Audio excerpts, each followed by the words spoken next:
السلام علیکم ورحمۃ اللہ تعالی وبرکاتہ۔ لک الحمد یا اللہ والصلاۃ والسلام علیک یا سیدی یا رسول اللہ صلی اللہ تعالی علیہ وسلم۔ مسائل حیات کے ایک نئے فقہی پروگرام میں آپ کا خیر مقدم ہے۔ امید ہے کہ آپ تمام حضرات خیر و عافیت سے ہوں گے۔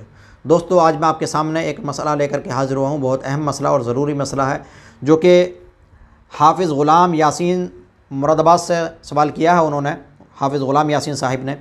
ان کا سوال ہے کہ اگر کوئی شخص قرآن پڑھنا نہیں جانتا اور وہ قرآن کی ہر لائن پر انگلی پھیرتا ہے اور کہتا ہے کہ اس میں جو لکھا ہے حق اور سچ لکھا ہے، تو کیا اس کا ایسا کرنا جائز اور درست ہے؟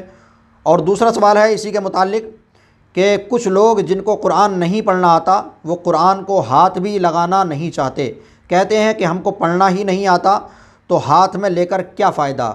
اس کے بارے میں کیا فرماتے ہیں علماء دین؟ دوستو، میں آپ کو بتا دوں کہ اس میں جو سوال کیے ہیں، پہلا سوال جو ہے قرآن کے پڑھنے کے متعلق ہے کہ جس کو پڑھنا نہیں آتا اور وہ انگلی پھیرتا ہے۔ دوسرا، جو قرآن شریف کو ہاتھ میں ہی نہیں لیتا۔ اللہ اکبر۔ پہلا سوال میں آپ کے سامنے اس کا جواب رکھتا ہوں کہ جن کو قرآن شریف پڑھنا نہیں آتا لیکن وہ پڑھنا چاہتے ہیں، تو بلا شبہ کوشش کیجئے کہ کلام مقدس کو سیکھیں۔ افسوس کی بات ہے کہ ہم لوگ مسلمان ہیں اور ہماری کتاب کلام مقدس ہے۔ اللہ رب العزت نے ہمارے نبی صلی اللہ تعالی علیہ وسلم پر کتاب کو نازل فرمایا، اور کلام مقدس وہ واحد کتاب ہے کہ جس کے جیسی کوئی دوسری دنیا کے اندر اللہ رب العزت نے کتاب نازل نہیں فرمائی۔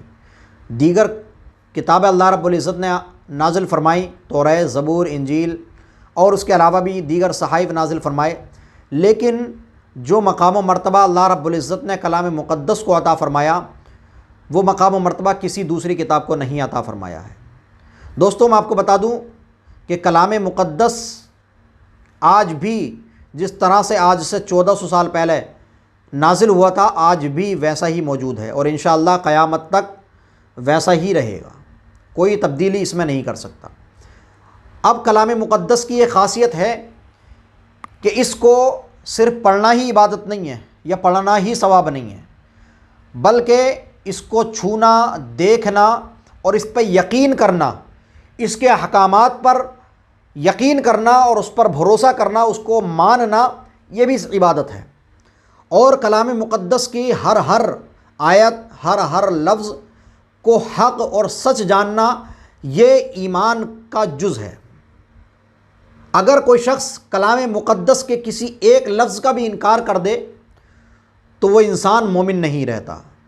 لہٰذا کلام مقدس کے ہر لفظ پر ایمان لانا یہ ضروری ہے۔ اب مسئلہ آتا ہے کہ کوئی شخص کلام مقدس نہیں پڑھنا جانتا، تو کیا وہ کلام مقدس کی ہر لائن پر یہ کہے کہ یہ جو کچھ بھی اس میں لکھا ہے وہ حق اور سچ ہے، تو کیا اس کو ثواب ملے گا؟ تو بلا شبہ اس کو ثواب ملے گا۔ اس کا ایسا کرنا، چونکہ کلام مقدس کو چھونا عبادت، اس کو دیکھنا عبادت، اس کو آنکھوں سے لگانا عبادت، اس کو چومنا عبادت اور اس پر یقین کرنا بھی عبادت۔ تو اب چونکہ یہ چھو بھی رہا ہے، دیکھ بھی رہا ہے اور انشاءاللہ یہ چومتا بھی ہوگا، تو ظاہر سی بات ہے عبادت کر رہا ہے۔ اور اس کا جو یقین کرنا ہے ہر لائن پر انگلی پھیرتے ہوئے کہ اس میں جو کچھ لکھا ہے وہ حق اور سچ لکھا ہے، تو بلا شبہ یہ بھی عبادت ہے، اس کو ثواب ملے گا۔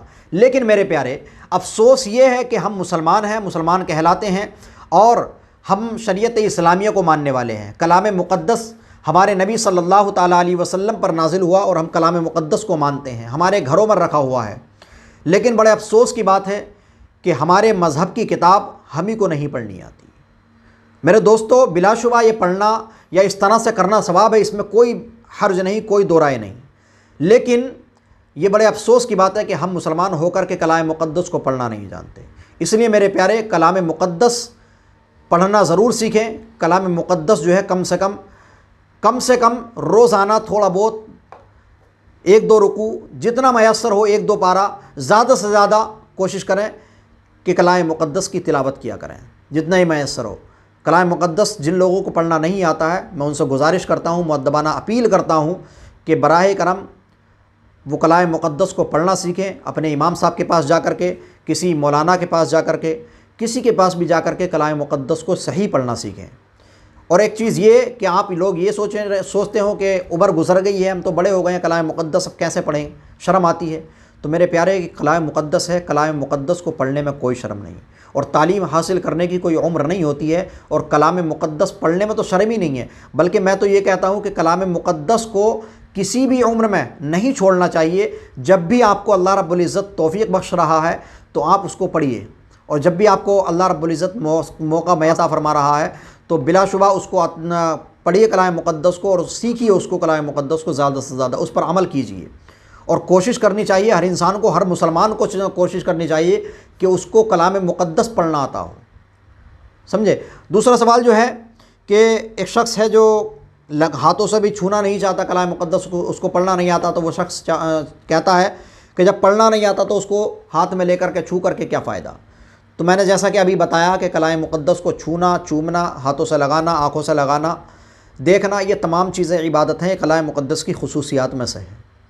تو بلا شبہ جس کو اگر پڑھنا نہیں آتا ہے تو وہ یہ نہ سوچے، اور اس کا یہ صرف ایک وہم ہے، اور ایک یہ کہیے کہ بلا وجہ کی بات ہے اس کے ذہن میں کہ لے کر کے ہاتھ میں یا چھو کر کے کیا فائدہ ہے۔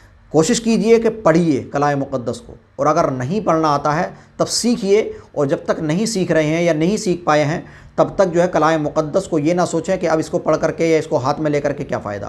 اس کو زیادہ سے زیادہ گھر میں رکھا ہوا ہے تو اس کو اٹھائیے، اس کو چومیے، صاف کیجئے اور اس کو دیکھیے، یہ تمام چیزیں عبادت ہیں، سمجھے۔ آج کل کیا ہوتا ہے کہ گھروں میں کلام مقدس رکھا ہوا ہے اور گھروں میں کلام مقدس پر گرد چڑھ جاتی ہے، کوئی پڑھنے والا وہاں پر میسر نہیں ہوتا ہے، افسوس ہوتا ہے، بڑا افسوس ہوتا ہے۔ میرے پیارے دوستو، تمام لوگوں سے گزارش ہے، تمام مسلمانوں سے گزارش ہے کہ کلام مقدس کو اپنے گھروں پر جو ہے طاقوں کی زینت بنا کر کے نہ رکھیں، بلکہ اس کو اپنی زندگی کی زینت بنائیں، اپنی زندگی میں اس کو ایسے شامل کر لیں کلام مقدس کو کہ جس کے بغیر انسان کو چین نہ آئے۔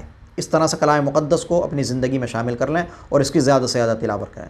دوستو، آپ لوگوں سے گزارش ہے کہ اس ویڈیو کو زیادہ سے زیادہ شیئر کریں۔ ملتے ہیں اگلی ویڈیو میں۔ خدا حافظ۔ السلام علیکم ورحمۃ اللہ تعالی وبرکاتہ۔